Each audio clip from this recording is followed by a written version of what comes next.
زي أشندا تجري أوتاوا كندا ناي كندا رأس كتما زركو تجارو زخبر أزلوا ناي أشندا بعليو بقولك كدما نما خطة تجري جنزم متاخخ برنامج لذي تجرينا نحسبنا أشندا ندما بحالنا هيمانتنا نخبر الله خناتات يزالله سلزي كتاتر وزلهم أوتاوا كندا أشندا نما خطة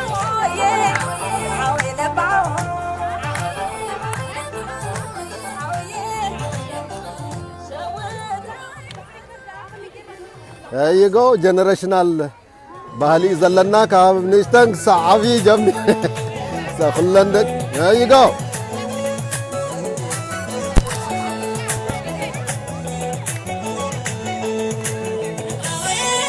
Dahambao.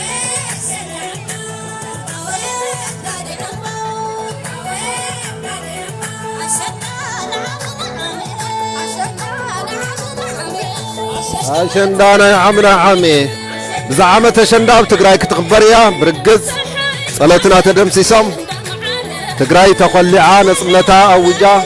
عاوتا أوجا تخبر اللي تخون ألسنا هزون الصلاي أشندا تقراي أو أوتاوا كندا زي بزعوا شفرا يكونن زي بزعوا بهلن بزعوا قالسنيو أشندا نمخته بزبل تيمة إذا كاير زلوا دكالستين أرما إمباورمنت يوم عرنا تنزرقا قصالو بقول كعد ما نتقراين زقال صالو مدحن هزبان زقونالو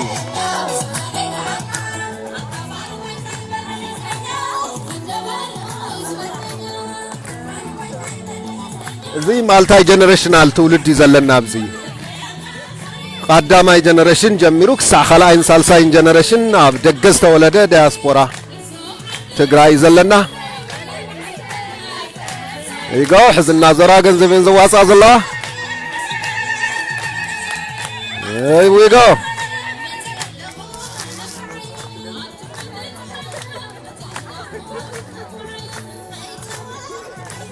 መጻዓመት ሹርሊ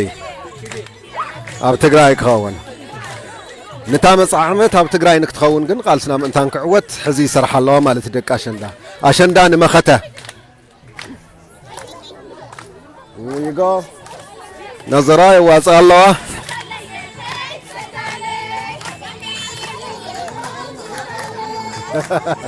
هذا مخيت لكم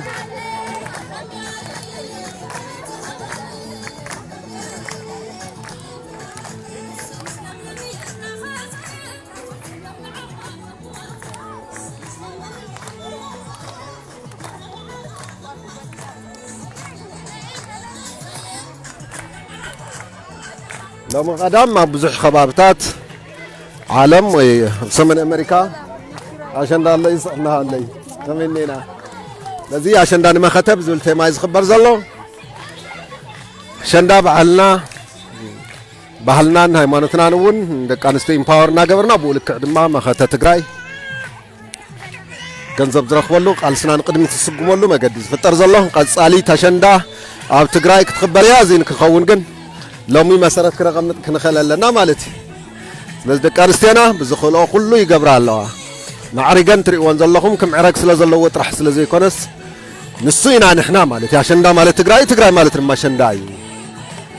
لذي عالم بهلنا مسلنا ونكرك خلل الله وتقراي كم تقرايون بزي تقلص مالتي ببهلخا بكددناخا بزراربخا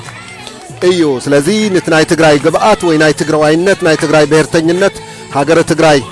ناي مقراصن ناي مهناصن خيدي عبي استواصو يزلو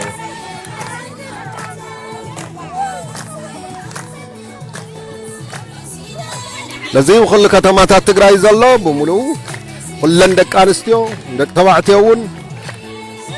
መቸስ ጓል ዘይብሉ አደ ዘይብሉ ሰበይት ዘይብሉ ሓፍቲ ዘይብሉ የለን ሰው ናይ ኩላትና በዓሊዚ ኢምፓወር ንገብሩ ደቅ አንስትዮ ማዕርነተን ዝረጋግጻሉ ልክዕ ከምተን ዋዕሮታት ኣብ ግንባር ዝቃለሳ ዘለዋ ኣብ ገዛውን ኣብ መንደርውን ኣብ ኸዋውን ኣብ ዓድውን ማዕርነተን ዝረጋግጻሉ ስለዚ ብትቃልሲ ጥራሕ ዘይኮነ ሰብ ገዛእንውን ኣብ ዝኸዶ ኩሉውን ዝኽበራሉ ስለዚ ንዚ ኢምፓወር ዝገብራሉ ይጎ ናይ ደገ ዘይጋታት ከይተረፈ እዮም ቅርሺ ዝብ ዘለው ስለዚ ናብኦም ዘይኮና ክናት ዘለናስ ናብ ባህልና ኢና ክነእቶም ዘለና ማለት we could do that ድማ እቲ power of አሸንዳ ማለት ይጎና ዘራ ገንዘብ የንዘዋጻ ዘለዋ ንመኸተ ትግራይ አሸንዳ ንዓወት ትግራይ አሸንዳ ንመኸተ ትግራይ አሸንዳ ንባህል ትግራይ ማንነት ትግራይ ኩሉ ሰብ ትሪእዎ ዘለኹም ኣብዚ ኦታዋ ካናዳ ኦታዋ ማለት ናይ ካናዳ ርእሰ ከተማ እያ 1.5 ሚሊዮን ከባቢ ዝነብረላ ተጋሩ ዋላ ብዙሓት እንተዘይኮና ግን ሰሲና በዚሕና መሲልና ኢና ንውዕል ስለዚ ተሓቦ ይተዋና ን115 ሚሊዮን 6 ሚሊዮን እንቀጥቅጠላ ይኮነ ባውሩኡ ስለዚ ብዚውን ከምና ንገብር ዘለና 36 ሚሊዮን ካናዳያንስ 500 ዘይንመልእ ተጋሩ ያ ሚዛንና ነርኢ ኣለና ማለት እዩ ስለዚ እዚ for the matter Canada ልዕሊ 300 ብሄራት ዘለዎ እዩ ዝተፈላለዩ ቋንቋታት ዘለዎ እዩ ማልታይ ካልቸራል ተባሂሉ ዝፍለጥ ኩሎም ብሄራት ኩሎም ቋንቋታት ማዕረግ ክበር ኣለዎም ተባሂሉ ሚኒስተር ከይተረፈ ዘለዎ ዓዲ እዩ ማልታይ ካልቸራል ሚኒስተር ዝባሃል ኣለዎም ስለዚ ሙሉእ መስተሊ ዘለና ኣብ ካናዳ እና ነገርና ምንና ነበርና በትግርኛ ኢና ንነብር ቦታ ኢና ኣብ ካናዳ ቀይርና እንበር ገዛና በሙሉኣ ትግራይ ኣትሸትት ማለት እዩ ስለዚ ናይዚ ውጽኢት እውን ዘንደቅ አሸንዳ መርአያየን ማለት እዩ ስለዚ በልክዕ አሸንዳ ደሚቃ ውዕላላው ካናዳ ኦታዋ አሸንዳ ንመኸተ ዝተረኸበ ኣታው በሙሉኡ ንመኸተና ይክኸውን ንትግራይና ይክኸውን ንቃልስና ይክኸውን ስለዚ መብዛሕትና ክንርድኦ ዘለና እውን ብኡ ንዑይና ኢና እውን ኣብ ፓርክ ኢና ገይርናዮ ስለዚ ኣብ ፓርክ ኮይንካ ሓደ ኤክስፖዠር ኣለዎ ዓለም በሙሉኡ ዝረአ ካብ ፓርክ ዝመፀ ናይ ዓለም ክስታይ ኣብ ካናዳ ዓለም ክትረኽቧ እንተኮይንኩም ናብ ካናዳ ንዑይ ዝበሃል ምክንያቱ ካብ መላእ ዓለም ዝመፀ ሰብ ዘለዎ ካናዳ ስለዚ ትግራይ ዝብል ኣብ ካናዳ እንተተጋዊሑ ደን ኩሉ ዓለም ትግራይ መን ምዃና ይፈልጥ ኣሎ ማለት እዩ ስለዚ ንዚብ ግምታትና ኩላትና ብዘለና ናይ ዓለም ክፋል ትግራዋይነትና ባህልና መንነትና ህልውናና ከም ዘለና ባዕልና ኢና ክንርኦ ዘለና ዓለም ረኣየና ክንውሎ የብልና ባዕልና ኢና ክንርኦ ዘለና መሪሕና ክንኸውን ዘለና ስለዚ እዚ ዝግበር ዘሎ አሸንዳ ንመኸተ ኣብ ኦታዋ ካናዳ ትሪእዎን ኣለኹም ደቂ ኣንስትዮ ማዕሪገን ኣለዋ ንምምራፅ እውን ብዘሸግር እዩ ሲንግል ቱ ሚንግል ዓይነት እውን ዘለው መምረፂ እዩ ኦልሬዲ ንዳብል ንዝኾኑ ድማ ያው ፍቅራቶም ወይ ኣንስቶም ማዕርኽቶም ዘማዕርግሉ ዝኸርዕሉ እዩ ዝኸውን ዘሎ ማለት እዩ ብኣውርኡ ግን መኸተ እዩ ካሊእ ክስታይ የብሉን ሲት ዝዓበየ ኣይጋን ከም ደቂ ተባዕትዮ ብዝኣተውዎ ንኣተዋ ጅቦኦም ከውፁ ወይ ክኸፍቱ እየን ዝገብራ ዘለዋ ንትግራይ ዘይኮነ ንመን ይኾን ኣይጋው ስተሎ ሜሰሎ በለሰሎ ስዋ ኣሎ ኩሉ ነገር እዩ ዘሎ እዚ ሕድሕድ እናተሸጠ ንመኸተ ትግራይ ክውዕል እዩ ማለት እዩ እቲ ዋና እንድምትኡ እዚ እዩ ኣይጋው ንኹላና ዝረአየን ጅባ ዘፍትሓ ዘለዋ ቦርሳ ዘኽፍታ ዘለዋ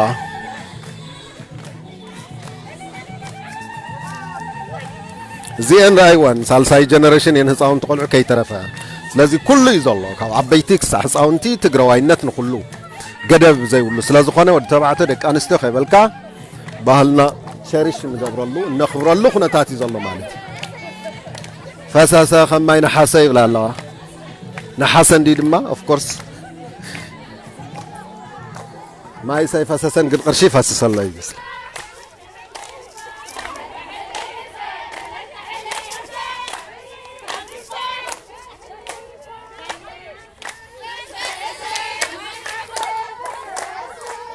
ፈሰሰ ከማይ ነሓሰ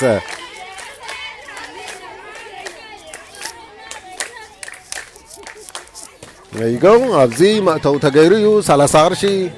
ስዋን ሜስን 10 ቅርሺ ይሽየጥ ምግቢ ብነፃዩ ካብኡ ድማ ትሰብ 50 30 100 ድማ ይህባሎ ማለት እዩ ዘይሩ ታርጌት ገንዘብ ኣዋፂኻ ናይ ትግራይ ህልውና ንቅድሚት ክስጉም ምግባር ትግራይ ክትዕወት ምግባር መኸተ ትግራይ ዕውት ክኸውን ምግባር ህይወት ትግራይ ምድሓኒ ትፈልኹ ስለዚ ንዚ ዝመስል አሸንዳ ትግራይ ኣብ ኦታዋ ካናዳ ቶሮንቶ እውን ይኽበረሎ ካልኦት ከተማታት እውን ይኽበረሎ at the same time ግን ትቴምኡ አሸንዳ ንመኸተ ትግራይ ብዝብል ስለዝኾነ ኩላትና እዚ ክንገብሮ ዘለና ብፍላይ ድማ ኣብዚ እዋን እዚ ኣብ ፓርክታት ዝኾን ኤክስፖዠር ኣለዎ ምክንያቱ ኩሉ ማሕበረሰብ ስለዝርእዮ ባህልና እናኽበርና ባህልና ፕሮሞት እናገበርና ማኸተና ድማ ንቅድሚት ክነሰጉም ስለዝገብር ደቂ ኣንስትዮ በሸንዳ ጥራሕ ዘይኮነስ ኩሉ ሻዕውን ማዕርነተን ከረጋግፃ ንኩሉ ማዕረ ዝኾነ ትግራይ ኣብ ምህናፅ ድማ ዓብዪ ዝተዋፅኦ ዘለዎ ብዘይካ ሰበይቲ ማሕበረሰብ የለን ብዘይካ ዶ ውሉድ የለን ብዘይካ ዶ ትዲኤፍ የለን ባዕለን እውን ይኳሻሓየን ዘለዋ ወላድን ተኳሻሕትን ጀጋንን እውን እየን ስለዚ እዚ እዩ ክስመረሉ ዘለዎ ናይ ትግራዋይነት እሰንስ ማዕርነት ኩሉ ወዲ ሰብ ብፆታ ከይተፈላለየ ዝረጋገፀላ ትግራይ እዩ ዘመላኽት ስለዚ በዚ መንፅር ናይ ደቂ ኣንስትዮ ልውነአን ማንነተን ፓወረን ጉልበተን ብምሉእ ዘርእያሉ እዩ ካብ ግንባር ክሳዕ ደጀን ዘለዋ ደቂ ኣንስትዮ እየን እቲ ድራይቪንግ ፎርስ ናይ ደቂ ኣንስትዮ ባይደወይ ምግቢ ምስራሕ ጥራሕ ኣይኮን ደቦቆሎ ምስራሕ ኣይኮነን እቲ መኸተ ብስሩ ናብ ዲያስፖራ እውን ተሪኽሞ ብሬሾ ደረጃ ናይ ደቂ ኣንስትዮ ዓብላልነት ዘለዎ እዩ ኣብቲ ግንባር እውን ተኾነ ማዕረ ምስ ደቂ ተባዕትዮ ዝኳሻሓሉ ዘለዋ እዩ ስለዚ ንሕዚ ጥራሕ ዘይኮነስ ንዘላቕነት ደቂ ኣንስትዮ ማዕርነትን ተረጋጊፁ ብጉልበተንን ብጥንቸአንን ብድልየተንን እዩ ዝቕየር ወይ ከምኡ ክኸውን ዘለዎ ንሕና እንህበን ደቂ ተባዕትዮ ንግብተለን ክኸውን የውሉን እዩ ስለዚ ክልተ ነገር ዝገብር ዘለኹ ሰብቲ ሓደ እቲ ናይ ደቂ ኣንስትዮ ኤምፓወርመንት እዩ እቲ ካልኣይ ንመኸተ ዝግበር ኣስተዋፅኦ ኣብ ግምት ዘእተወ እዩ እዚ ኩሉ ናትና እኒየ ዘሎ ናይ ኣዕራብ እዩ ካልኦት እውን ኣለዉ ግን ድማ ዘገርም ናትና እቲ ዝደመቐ ንመዝባሕትኡ ሰብ ቀልቢ ዝስሕብ ዘሎ እቲ ናትና ባህሊ እዩ ዘገርም ዝወቀበ ሰሓባይ ልስሉስ ኣይጎ እዚ ድማ ስጋ ኣብዚ ይሸጥ ኣለዉ ማለት እዩ ቀሊል ነገር ኣይኮነን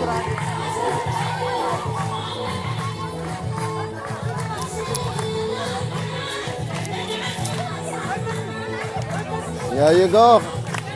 ካፈር መልዮ ኣሎ ቅርሺ ይበል እዚኦም ከይተረፈዮም ዝህቡ ዘለዉ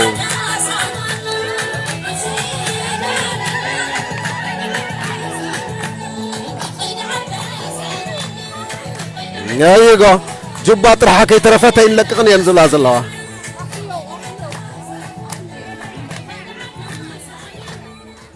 ያይጎ ባንዴራ ትግራይ ባህሊ ትግራይ ወይዘራዝር ትግራይ ደሚቐን ወቂበን ቀልቢ ካናዳ ስሒበን እየን ዘለዋ ክልተ ነገር ሰሪሕና ኣለና ትግራይ ፕሮሞት ምግባር ትግራይ ኣብ ዓለም ጎሊሃ ወይ ድማ ደሚቓ ክትርአ ምግባር ሓደ ነገር እዩ ካብኡ ሓሊፉ ድማ ንመኸተ ትግራይ ብንኽእሎ ኩሉ ምግባር ቃልስናን ቅድሚት ክስጉም ዘኽእል ኸይዲ ድማ ቀጻሊ ኣብ ትግራይና ዝኽበረሉ መገዲ ክንፈጥር ክንኽእል ኣለና ግድን ድማ ክኸውን እዩ slowly but surely بروح على شندان دك أنستي تجراي تسار